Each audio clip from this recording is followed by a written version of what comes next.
Hai, selamat siang. Ketemu lagi dengan Investa News hari Kamis 6 April 2023.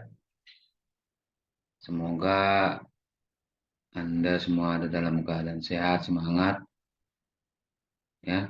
Ya, kembali di sini kami akan menyampaikan review saham ya, eh, dengan didahului dua pernyataan ya. Yang pertama adalah pernyataan disclaimer, yakni semua data dan informasi yang ditampilkan di sini bukan merupakan ajakan membeli atau menjual. Segala keuntungan maupun kerugian yang ditimbulkan dari penggunaan data dan informasi di sini sepenuhnya menjadi tanggung jawab pengguna itu sendiri. Ya, demikian pernyataan disclaimer kami. Kami harapkan Anda juga melakukan riset sendiri, do your own research ya. Nah, apa yang kami lakukan di sini untuk bertujuan berbagi informasi dan pengetahuan sebagai literasi atau bahan literasi untuk masyarakat umumnya. Kemudian pernyataan kedua adalah pernyataan tidak ada benturan kepentingan ya. Karena saham yang kami review di sini, ya ini kami sebut saja INDF ya, tidak ada di dalam portofolio kami, paling tidak hingga hari ini ya, hari Kamis 6 April 2023 ya, kami tidak sedang memiliki eh, saham INDF ini, tapi tidak tertutup kemungkinan setelah materi ini eh, ada di publish ya, dan atau setelahnya ya, kami berkemungkinan untuk membelinya. Oke, kita masuk saja langsung ya ke profil dari Indofood ya.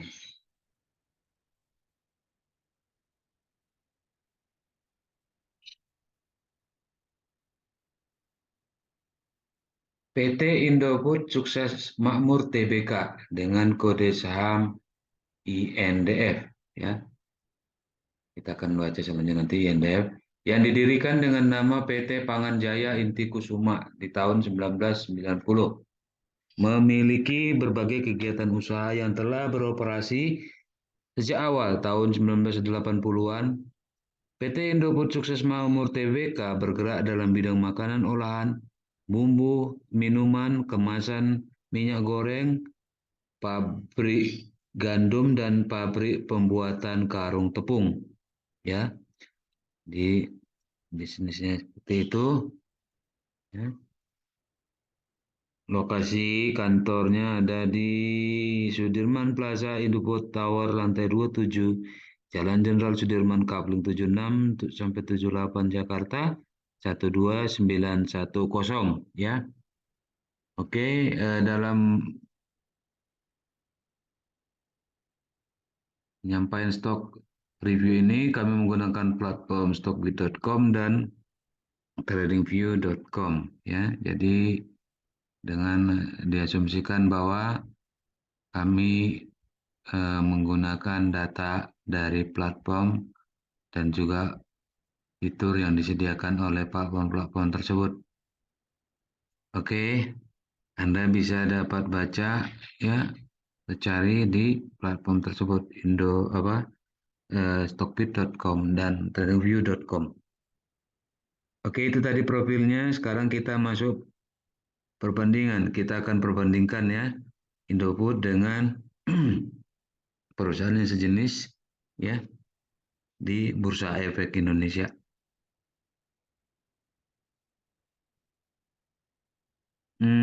Ini Indofood ternyata dengan platform Stockbit dibandingkan dengan Semar, CBP, dan Cepin ya. Oke, kami coba ganti ya dengan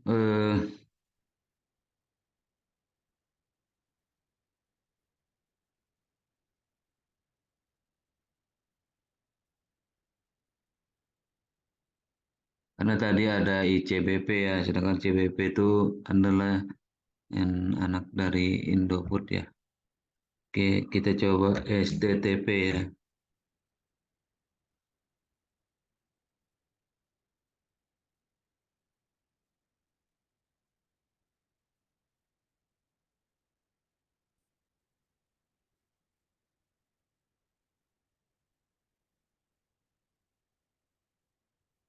Kemudian Wiko,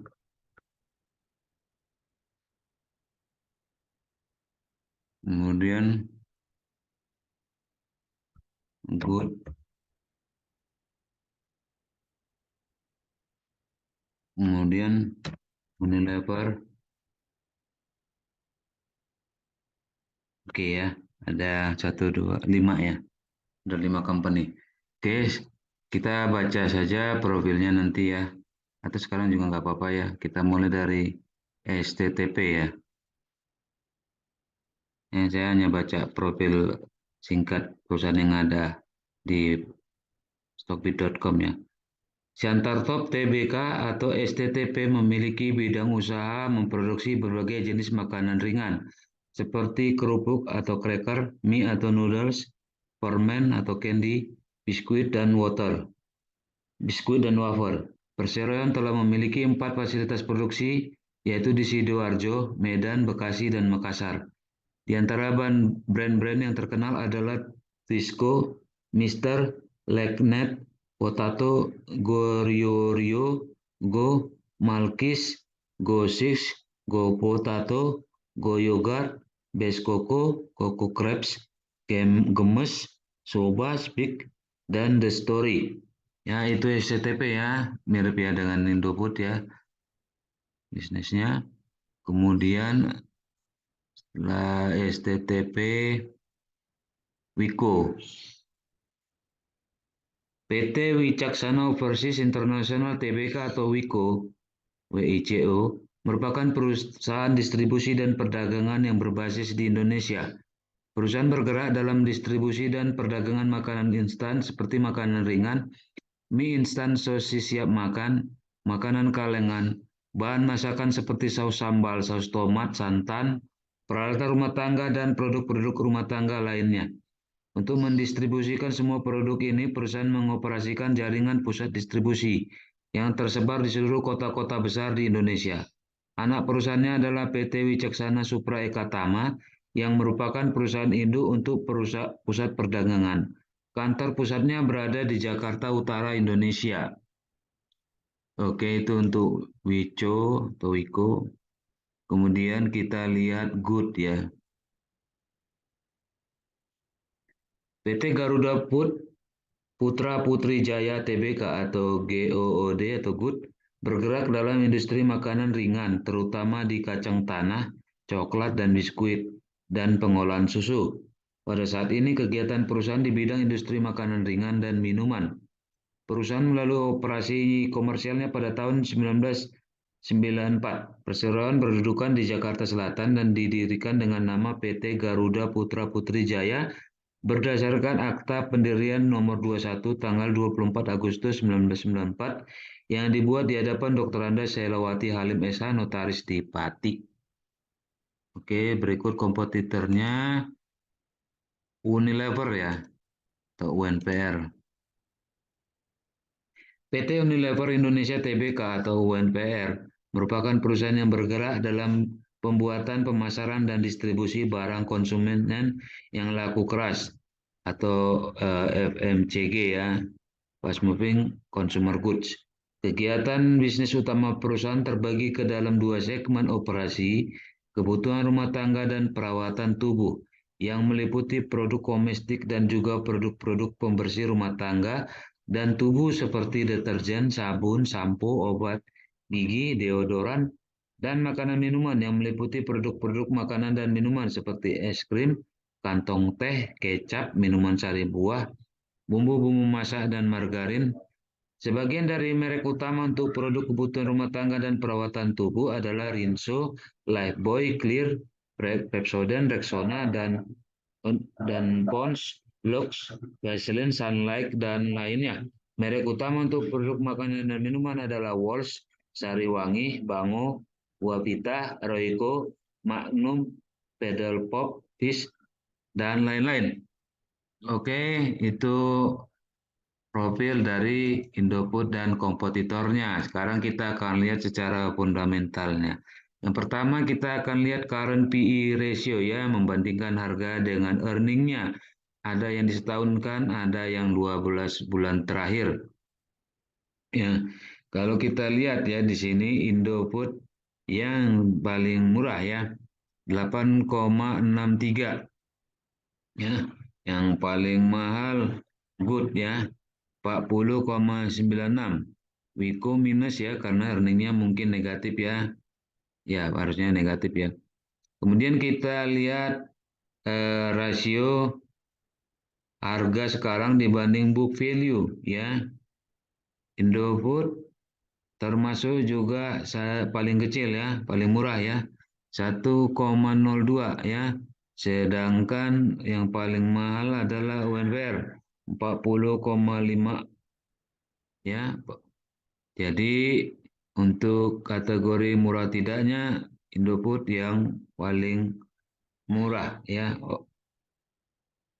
Oke. Kemudian kita lihat earning yield-nya ya. Indofood earning yield-nya 11,59 ya. Oke, yang tertinggi ya dari semuanya. Jadi artinya untuk current valuation Indofood ya termasuk yang terbaik ya. Oke, di sini kami hanya menyorot bagian-bagian tertentu saja ya dari eh, indikator-indikator yang ada ya di platform Stockbit ini. Anda bisa saja menggunakan indikator lainnya ya. Oke, selanjutnya kami akan lihat net profit marginnya ya kuartal terakhir. Indofood NPM-nya ada 5,71 ya. 5,71 dan yang tertinggi adalah Jantar Top atau SCTP 12,26 ya net profit marginnya ya. Dan kita lihat return on equity ya. Return on equity Indofood 11,81 ya. Oke, yang tertinggi adalah UNPR ya 134,21 ya return on equity-nya ya. Oke. Selanjutnya kita akan lihat dividen ya. Oke, Indofood termasuk dividen yang membagikan dividen ya. Masuk ya perusahaan yang membagikan dividen di sini hanya Wiko ya yang belum tercatat atau memang tidak membagikan dividen.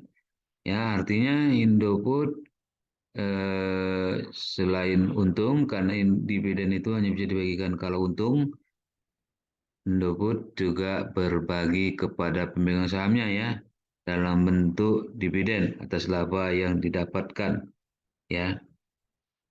Kemudian kita akan lihat cash flow from operation ya, cash from operation apakah Indofood menghasilkan cash ya, menghasilkan uang dari bisnis intinya saja, bisnis operasionalnya dari operationnya ya. Ternyata INDF menghasilkan cash ya eh, dalam 12 bulan terakhir 13,5 T ya 13,5 T lebih ya. Jadi dia menghasilkan cash dari operasional ya yang tertinggi dari semua ya. Oke. Kita coba lihat apakah ada corporate action pembagian dividen atau apapun ya. Kita lihat.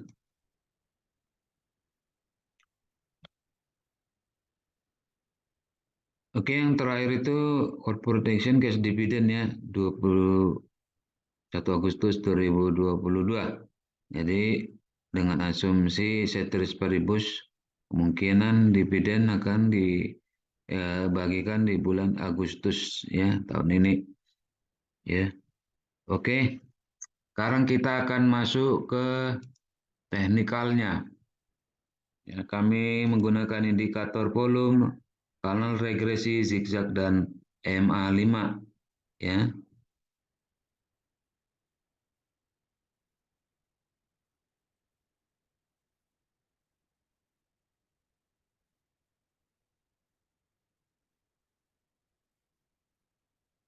Oke, kalau berdasarkan kanal regresi ya, Indofood ini, INDF ini ya terakhir berangkat dari garis bawah ya, garis bawah kanal regresi ya, kanal regresi ya, eh, naik ya dan bergerak di seputaran antara garis tengah dan garis atas ya, kanal regresi.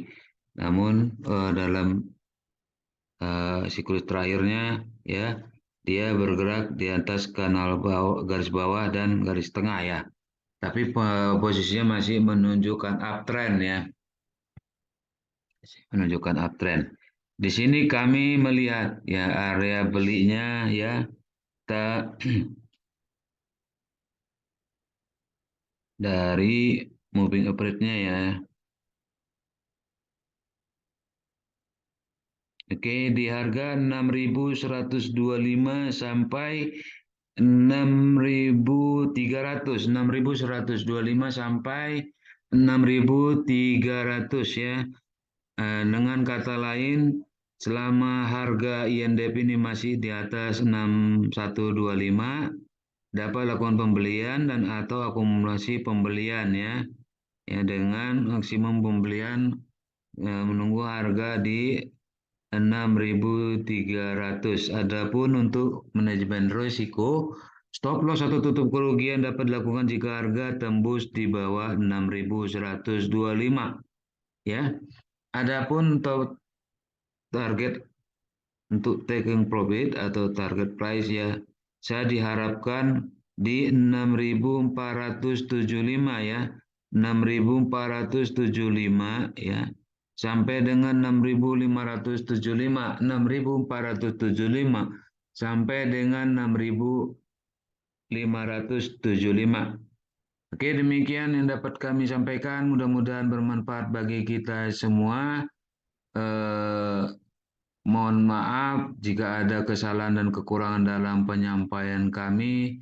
Silakan tanggapan, kritik, dan saran dapat disampaikan untuk perbaikan ataupun penyesuaian ya, atau apapun yang untuk lebih baik lagi. Kemudian terima kasih banyak buat Anda yang sudah menonton, berikan like, subscribe, bahkan mungkin berbagi. Terima kasih banyak karena Anda mendukung kami dan menambah semangat kami untuk berkarya. Oke, akhirnya kami mengucapkan khususnya bagi Anda yang menjalankan puasa Ramadan, selamat menjalankan ibadah puasa Ramadan. Semoga dapat meraih kemenangan iman dan bagi kita semua selamat melanjutkan aktivitasnya kembali, tetap semangat, tetap jaga kesehatan, tetap jaga protokol kesehatan. Sampai jumpa.